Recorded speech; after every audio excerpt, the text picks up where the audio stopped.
Superstar Saga has many ingredients that contribute to its success as an RPG. However, many of its ingredients that have been glossed over redefine this game into a story and an end product that might not look like the game the public views it as. So while this isn't a story recap, we will be pointing out these ingredients chronologically to redefine this game in your eyes. Sharpies introduce us to Bean Fields, and while their name might make you assume they are happy and funny little beans, especially so with their name being a play on words, this is actually a front, all to hide how much mental pain they are going through. If you look at their horizontal eyes, it's as though while their eyes are still open, they are closing their pupils off from the outside world. This being a physical metaphor on how they attempt to shut out their real-life problems by acting as though they are not there. As we make our way to Bean Castletown, we walk by one of these weird totem things, and while everyone will notice how this totem looks like Fawful, most never realize that this isn't actually a totem. This was one of Fawful's warheads he launched towards Bean Castletown that missed and failed to explode.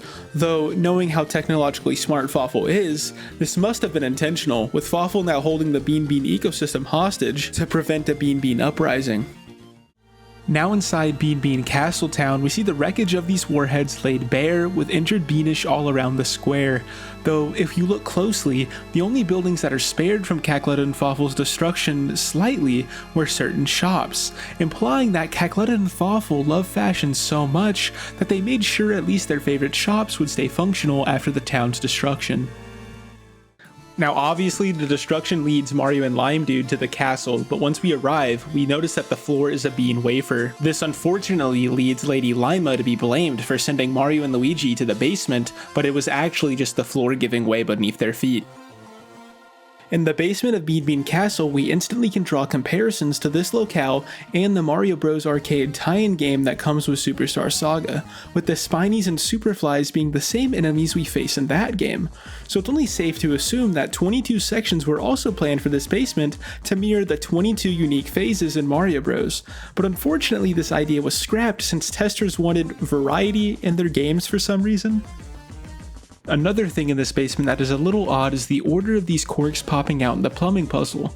Other than the first one, the quirks all come out in left to right order. This shows that the developers didn't trust the player enough to remember any patterns other than something extremely simple, which honestly is quite rude to the players. And to add salt into the wound, the morality of even doing the puzzle is called into question when we realize these pipes were not a sewer system, but the key to unlock the Beanstar. But calling into question morality is cool and all, but this also calls into question the location of the actual Bean sewer system, which brings us two options. Either there's another system below this one that actually is a sewer, or the Beanish still utilize outhouses for their bathroom needs. However, not only does our blunder give Cackletta the Beanstar, it also prevents us from saving Queen Bean from the belly black worm, causing her to rampage. While the worm clearly is giving her an upset stomach, it seems her strength was not gained from the worm, which gives us some deep Queen Bean lore, with the only plausible reason for this being she must have been a bodybuilder in the past with very prominent musculature, but since she's not on the grind anymore, the pump the worm is giving her muscles allows them to be perceived to the human eye again. And while we do manage to knock Queen Bean out, we still need to remove the belly blackworm, but unfortunately during the scene where we learn how to do so, most get distracted by the green brother poking Queen Bean. While many just see this as curiosity, Greenlegs is actually one of those weirdos who really likes pimple popping, with these poking moments being when his willpower fails, causing him to act on this desire. Even with Green's distraction, we still make our way to the entrance of Chucklehuck Woods, which is blocked by two gatekeepers. At first, these homies tell us how we are restricted from entering due to the ecology of Chucklehuck Woods needing to be protected, though as soon as we show our verification, it's as though they flip the script about ecology and instantly start advertising the Chocola Cola. This implies that not only do these gatekeepers get a commission from cola sales, but clearly the ecology worries are just a front and Chocola Woods only wants to serve the upper class of society. Though, right before we get into Chucklehuck, we run into a Parabeanie. While nothing other than the wings have changed on these beanies, their damage gets multiplied by 10 for some reason. This was the developers trying to show us the intense psychological effect outside factors, like these wings, can have on your confidence, and how this can increase your performance in other aspects of your life. And while we have made it into Chucklehuck Woods, we have to crawl through Chateau de Chucklehuck before we can see any of its greenery. And as we enter, many signs tell us exactly how workers here create Chucklehuck. But while most steps are accurately portrayed, it lacks the emphasis on how important the types of jokes you tell the cola is, because in the past, a new hire sense of humor was extremely dark. And while one dark joke here or there won't create a bad cola, if you concentrate only dark humor onto Chucklehuck, the cola becomes extremely toxic, while unfortunately still tasting the same, which is exactly what happened to the first batch this new hire made, which unfortunately led to many consumers of this batch suing, losing Chateau de Chucklehuck millions. Though, since Chucklehuck's creation process is so time-consuming, you would think more security than what we have seen would be required. However, due to layoffs, instead of security, they decided to put this maze here to replace security guards. And funnily enough, this choice gets proven to be stupid pretty quickly, with the thief Popple finding his way through the maze just by following us. And with us now knowing that Popple and this weird rookie guy both also want the Chocola Reserve, a fight is the only way to resolve this. But thinking deeply, the existence of Popple and his occupation as a professional thief has an inherent implication. With him even being able to sustain a thieving lifestyle, there must be a massive Bean underworld that trades in stolen goods. Which, while not currently a problem, if the underworld continues to grow, Bean Kingdom could come under threat again by the owners of these underworld crime rings. Right before we managed to leave the chateau, we managed to meet Quark, the master of the chateau, and Cask, his brother. With us saving them, they decide to teach us a technique with our hammers, which allows Mario to shrink down to a smaller size, and for Green Socks to be able to burrow under the ground. Though, with the bros just meeting these fellows for the first time today, it's a little odd they decide to trust them so much so that they start smashing their heads in with a hammer. Especially so for Green Legs, cause in the past, every time he would hit Mario on the head with his hammer, Mario would get extremely angry. The only plausible explanation for this is that Mario and Luigi weren't planning on even doing this to each other, but when a fly landed on Mario's head, Luigi instinctually smashed it, proving Quark and Cask right, even when they shouldn't have been.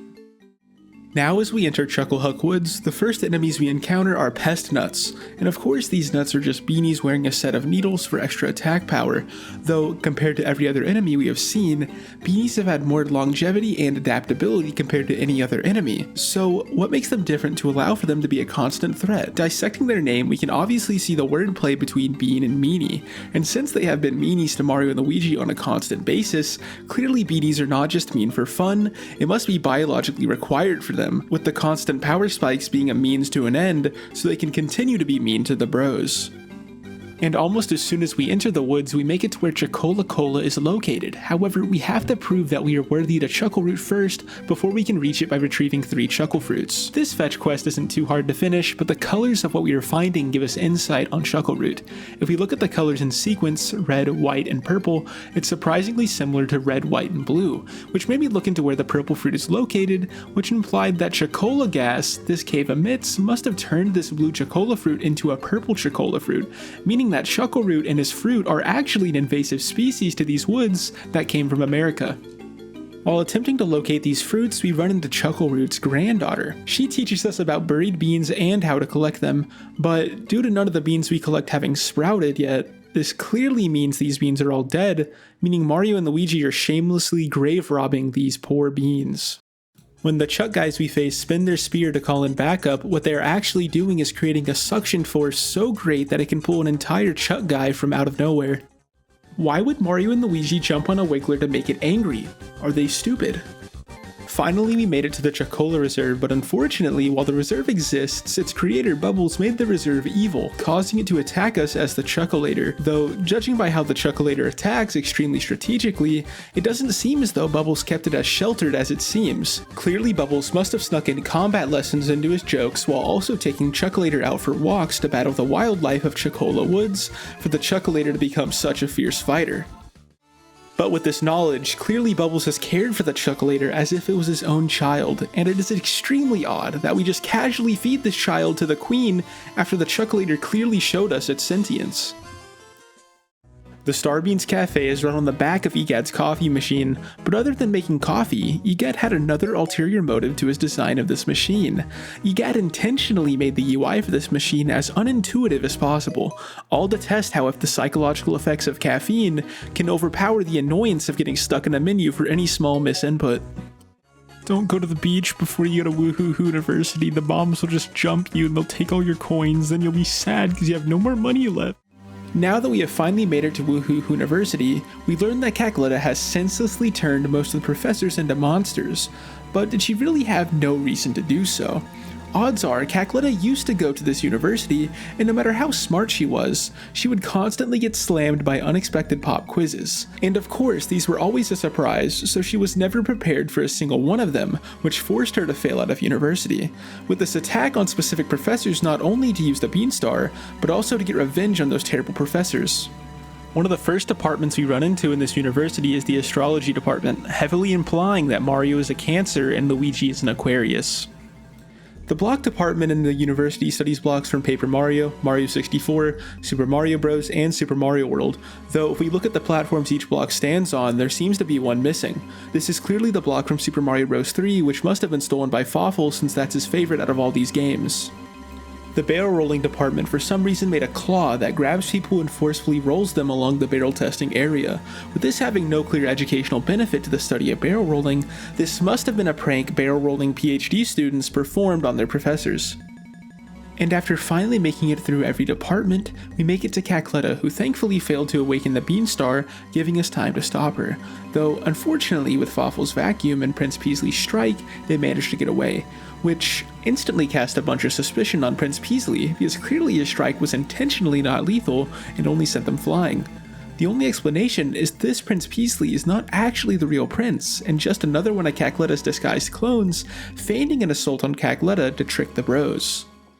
And lastly, after trying to retrieve the Beanstar starts a scuffle with Popple and Rookie, we unfortunately awaken a Peach bot, which causes the Beanstar to fly away and shatter. Though, while most of the Beanstar pieces are of an expected and normal shape, clearly one dev decided to get a little freaky and made one of the pieces shaped like a rocket ship. Like, I really don't think this could have been not intentional. Like, the sprite maker must have made this sprite and, looked at it afterward. I just don't see how they made that mistake. And that is the end of this video. And if you enjoyed, you know what to do.